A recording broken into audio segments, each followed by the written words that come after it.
Jaholatning davosi. Abduri Abduvali Ayub. İnsan ölümning vahimasi sabablik tiriklik uchun tirmishishqa, hayotlik uchun kurash qilishqa, hayotning qimmatini isbotlashqa majbur. Ölüm har qandaq beg'amni o'yg'atquchi, har qandaq g'afilni sagatquchi, har qandaq mast xushni hushiga keltirguchi oxirgi dori.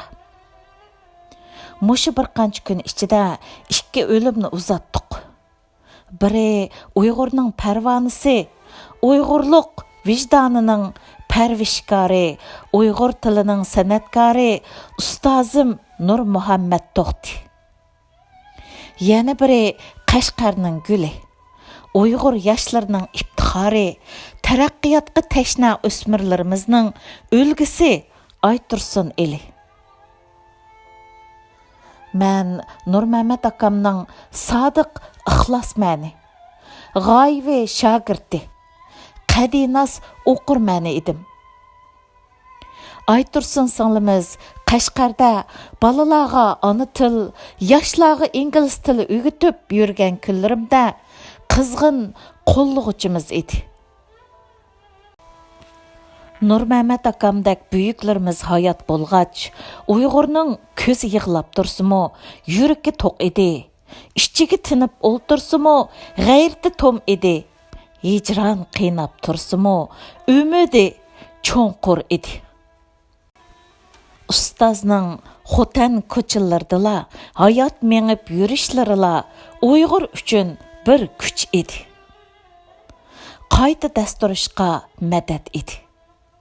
Aytursun o'quvchilarimga o'zining ravon inglizchisi, suvdak yaponchisi, kichikkina turib xizmatda yaratgan utuqlari bilan o'lgi edi.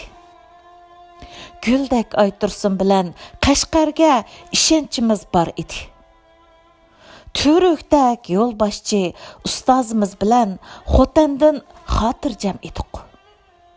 G'unchidak qizlarimiz bilan hamon o'rlikning po'raklaydiganligiga umidvor edik. Mash'aldak ustozlarimiz bilan tongning yo'rib ketishiga imonimiz komil edi. Xitoyning ochgan o'lim lagerlari barna qizlarimizni nobud qilganda yoshkan deb oyab qo'ymadi.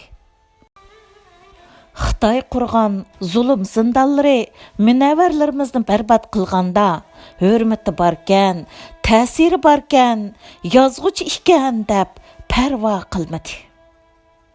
Kunimiz shu yerga yetdiki, biz hayotning qimmatini isbotlamasak, tirikligimizdan gumon qilgudak holga keldik. Halbuki Aytursundek bardam singlimiz Nur Muhammad To'xtidak muhtaram otimizdan ayrilib qilibmi?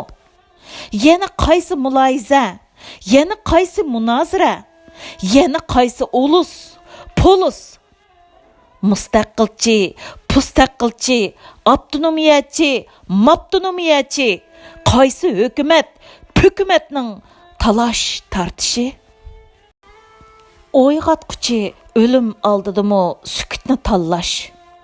Qo'zg'atquchi motam oldidimi gazirni chiqib quruq parang selish?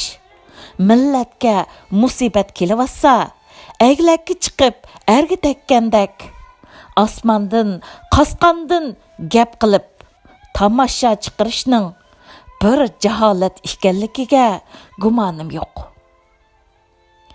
Jaholat johillikdan keladi. Jaholat g'ofillikdan tug'iladi. Jaholat musibatlardan ibrat olmaslik, nodonlikdan qutulishga intilmaslik bilan miros qoladi. Zulm zindonlarda, jonlar javrida, g'ururlar payxon. Ammo birla narsa ularni yoshtavatadi. Birla narsa ularning chidishiga rag'batlantirvatadi. Birla narsa ularni lavlarini tishlashga, күтішке үндәватыды.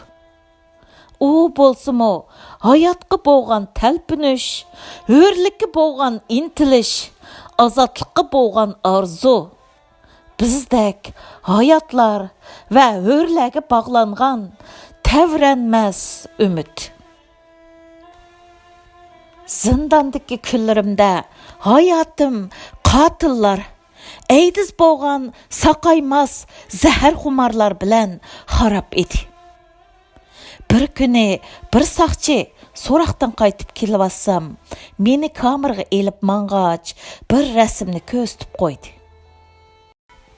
Рәсімді намайышчыларның қолыда менің рәсімім білән ұстазым İlham To'xtining рәсімі бар еді. Meni мұшы бір рәсім текімі зор үмітке егі қылды.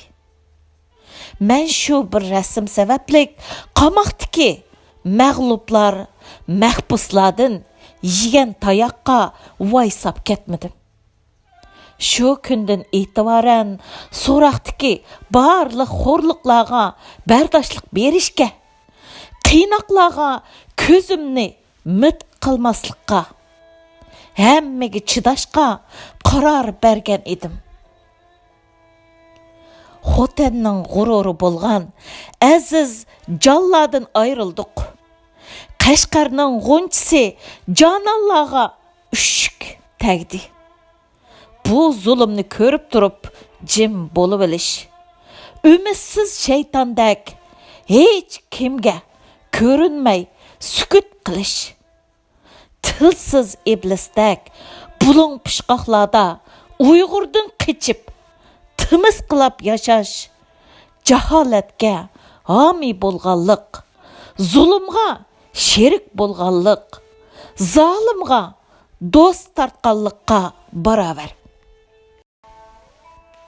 Жалладың жүда болып атқан тұрықлық, қычмыға ерні қашлығандәк талаш тартышқа, шимішкі чекіп олтырып мәтталық қылышқа, алымлық әвісіні қандырыш үшін құшвақ нұтықланы сөзләшке хумар болыш, жахалетні жари қылғалықтыр.